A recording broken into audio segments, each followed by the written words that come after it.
কারখানার যে অবস্থা দেখছি মোটামুটি আমরা কিছু নির্দেশনা দিয়েছি, তারা আগে যে অবস্থায় ছিল সেখান থেকে অনেক কিছু পরিবর্তন হয়েছে। তবে এখন যে পরিবর্তন বলবো সেটা এখন আশাব্যঞ্জক নয়। যেমন দেখেন এখনো যে মিষ্টির যে প্যাকেট নিয়ে আমাদের কাছে হরহামেশা তথ্যগুলো আসে, 40 গ্রাম হলেও ভোক্তা মানতে পারে না। কিন্তু এই আমরা দেখছি যেটা, আর যে মিষ্টির যে প্যাকেটটা আছে এই প্যাকেটটা এই মনমোহন আদি মনমোহনে আমরা পাচ্ছি সেটা ওয়েট আছে 106 বা 7 গ্রাম এটার ওয়েট, যেটা আসলে কোনোভাবে প্রত্যাশিত না।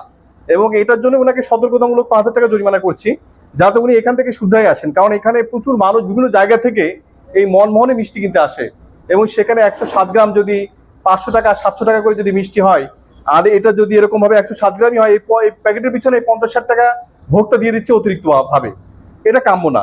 আর আপনি যদি মনে করেন যে আপনি দেন না, আপনি প্যাকেটের ওজনটা দেন না, আপনি লিখে দিবেন যে প্যাকেট বাদে মিষ্টি দেওয়া হয়, বা আবার লিখে দিবেন প্যাকেটের ওজন 20 টাকা বা প্যাকেটের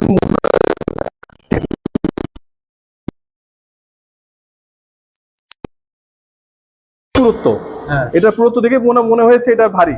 দেখেন এটাই 70 গ্রাম হয়ে গেছে, তারপরে এটা মিলে এটা হয়ে গেছে 107 গ্রাম 110 গ্রাম আসে।